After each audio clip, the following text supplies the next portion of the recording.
नमस्कार दोस्तों, wealth sky के एक और नए इंटरेस्टिंग वीडियो में आप सभी लोगों का स्वागत है। मेरा नाम है सुधीर और बात करेंगे इस वीडियो में हम निफ्टी एंड बैंक निफ्टी के बारे में। दोनों के चार्ट को अंडरस्टैंड करेंगे, समझने की कोशिश करेंगे। आज निफ्टी की एनएससी की मंथली एक्सपायरी थी, जिसमें अगर हम निफ्टी की बात करें तो निफ्टी की एक्सपायरी हुई है करीब करीब आपकी 25,885 पे, और जो बैंक निफ्टी की हुई है वो आपका 58,800 के आसपास यहाँ पे हुई है।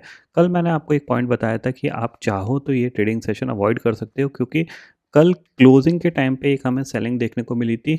उसके बाद पूरा दिन इसने उसी रेंज के अंदर कामकाज किया था। आप देख सकते हो यहाँ पे यही रेंज को इसने फॉलो किया पूरे दिन, और सेम कल की तरह एंड ऑफ द डे जाके डे लो पे क्लोज हो गया।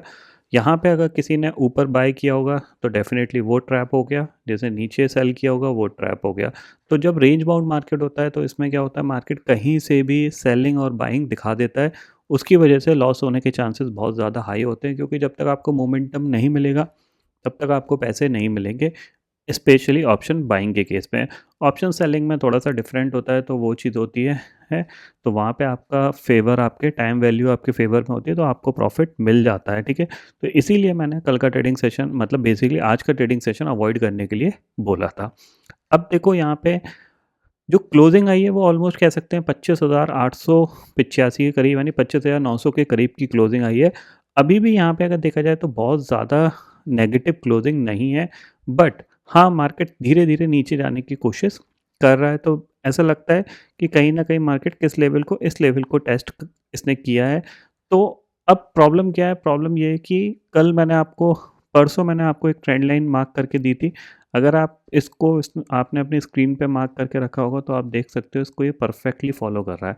आज भी इसने इस लेवल पे रेजिस्टेंस लेके नीचे की तरफ आया है।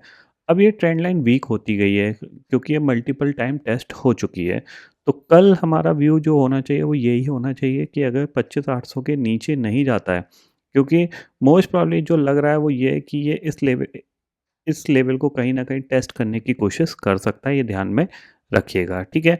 तो 25,750 और 25,700 के आसपास आता है, तो वहाँ पे हम थोड़ा-सा बाइंग का ट्राई कर सकते हैं। ऊपर ये रेजिस्टेंस फेस कर रहा है, अभी 26,050 नहीं निकल पा रहा है, आज के दिन में इसने इस लेवल के ऊपर नहीं जा पाया, तो ज़ाहिर-सी बात है ऊपर मिलता है तो हम थोड़ा-सा सेलिंग का ट्राई करेंगे, ये ध्यान में रखिएगा। चांसेस वेरी हाई कि ये इसको टेस्ट करने के लिए थोड़ा-सा और नीचे जा सकता है।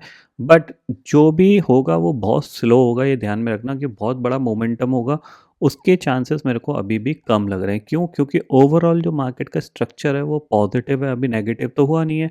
तो यहाँ से किसी भी लेवल से बाइंग आती हुई आपको दिखाई दे सकती है। इसीलिए मैं बोल रहा हूँ आपको, ये 25,800 और 750 का जो ज़ोन होगा, ये थोड़ा-सा यहाँ पे सपोर्ट का ज़ोन हो सकता है, और यहाँ से मार्केट बाउंस करके ऊपर आ सकता है।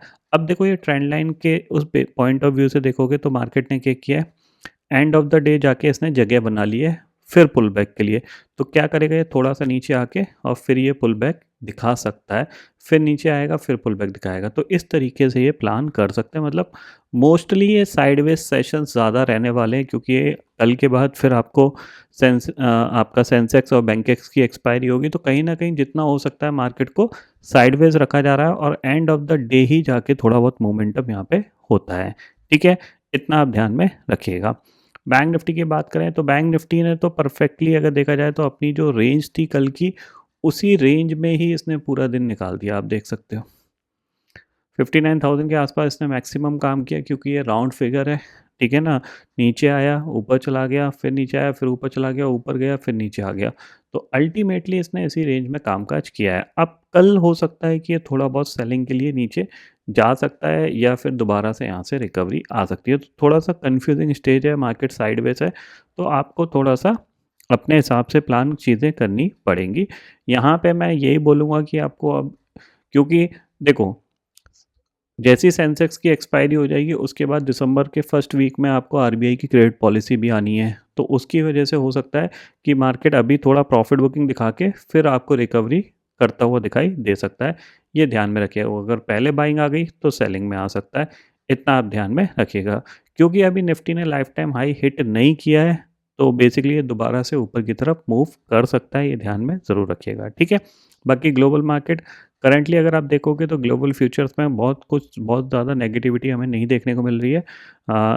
डाउ फ्यूचर करीब 50 पॉइंट नेगेटिव है, नैस्डैक फ्यूचर करीब 85 पॉइंट नेगेटिव है। तो यहाँ पे भी आपको ध्यान रखिएगा कि इनमें एक स्ट्रॉन्ग बाउंस बैक आ चुका है। अगर देखा जाए तो 1-2 दिन बाद हो सकता है इनमें दोबारा से सेलिंग देखने को मिल सकती है। आप देख सकते हो कि एक अच्छा खासा बाउंस आ चुका है। अब ये हो सकता है धीरे-धीरे दोबारा से सेलिंग दिखा सकते हैं। इतना आप पॉइंट समझ लीजिएगा और थोड़ा-सा मार्केट कंसोलिडेशन में ही रहेगा, तो उस पॉइंट ऑफ व्यू से आपको अपनी क्वांटिटी और स्टॉप लॉस को ज़रूर मैनेज करना चाहिए। ठीक है? तो फिलहाल दोस्तों इस वीडियो में इतना ही है। आई होप ये वीडियो आपको पसंद आएगा। वीडियो पसंद आता है तो लाइक और शेयर ज़रूर करिएगा और चैनल को जो सब्सक्राइब कर लीजिए, क्योंकि मैं सुधीर लेके आता रहूँगा हर दिन आपके लिए नए-नए वीडियो। इसी के साथ शुक्रिया दोस्तों। जय हिंद।